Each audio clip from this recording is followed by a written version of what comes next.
Quick disclaimer, I recorded almost the entire review before I did the sculpt. So here's the logo. Just keep in mind that most of the review, he won't have the logo. Well, hello, how are you doing? As I check our connection, a couple messages for the viewers, so pick a section. YouTube, welcome back to another 978 Customs video, and today we have the Iron Lantern from the Amalgam comic series. Pretty cool design. Again, I don't have the logo here, so let me just throw that out in case you missed the first 5 seconds.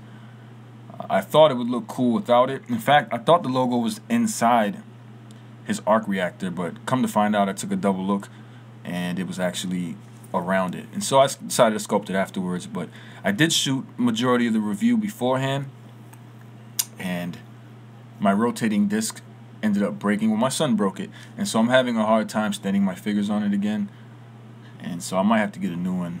Reason why I didn't reshoot the entire review video. But if you want to know some history on Iron Lantern, here it is. Harold Hal Stark, Iron Lantern, Arno Manning.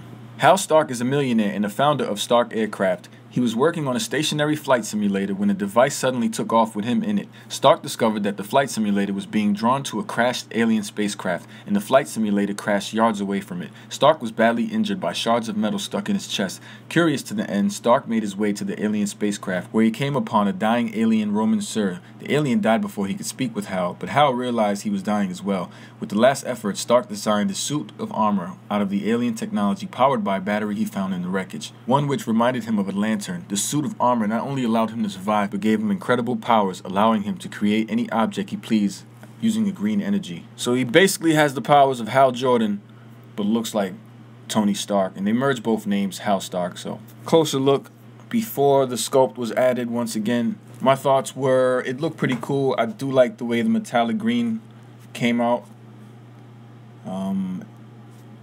That's it pretty much. I mean, I sculpted the face already, so I had the mouth closed up and repainted that. To match the gold was kind of difficult, I won't lie. That gold is really bright.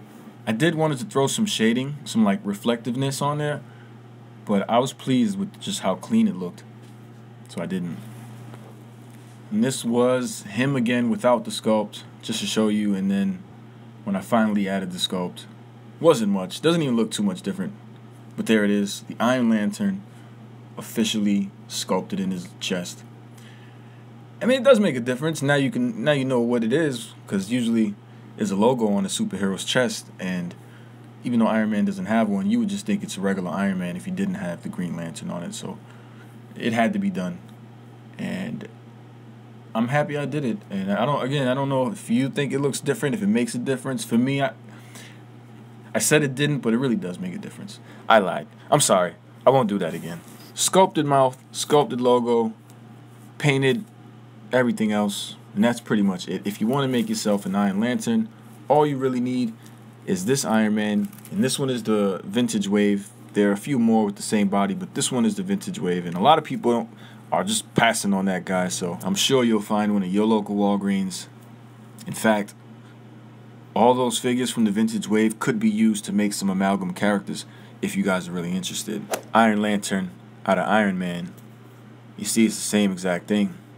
The only difference is the sculpted face and the logo. Well, there's no logo here again, because this was the comparison before I had the sculpted chest. Should have mentioned that. No logo, no logo, no logo. But I think it looks cool, man. I think the reflectiveness matches with the Iron Man pretty well. So if you're lucky to find them under retail, it's a definite pickup and make this if you're really interested in the Amalgam series. Just for comparison purposes, Iron Man on the left and Dead Lantern on the right, Green Pool, whatever. Deadpool and Deathstroke would probably be a much better mix. Hello, once again, I am Captain the Meta Super. Bro. Superman Captain. Come here. Just like the original vintage Iron Man, you can pose him around in any pose. In fact, the same exact poses that you can pose the original with. And avoid all paint rub for the most part, because I didn't have to paint any joints, just these shoulder pads, and I mean where they connect, because you might have to prepare that up there in order to avoid paint rub. But the ab crunch works really well for an Iron Man, as a matter of fact, because Iron Man ab crunches suck.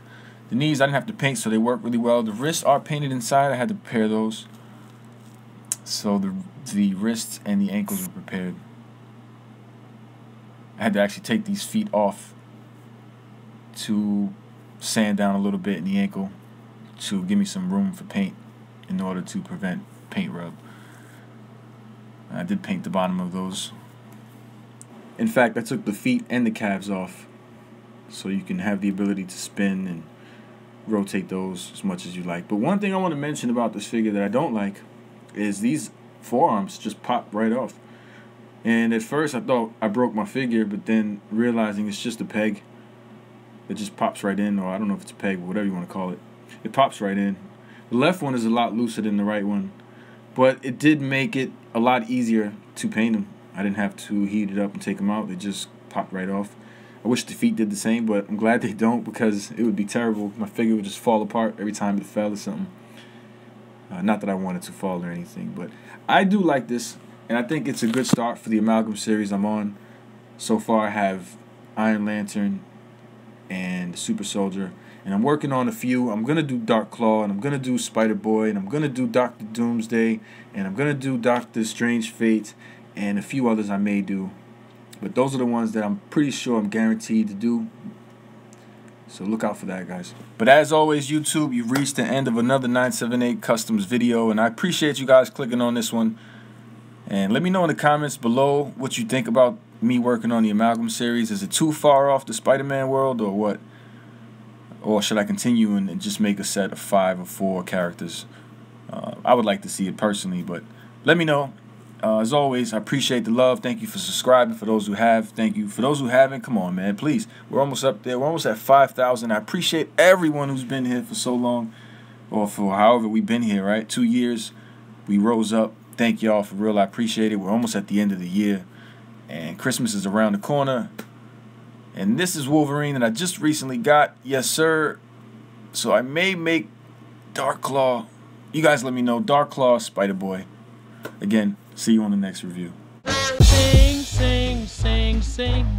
Everybody start to sing. Okay.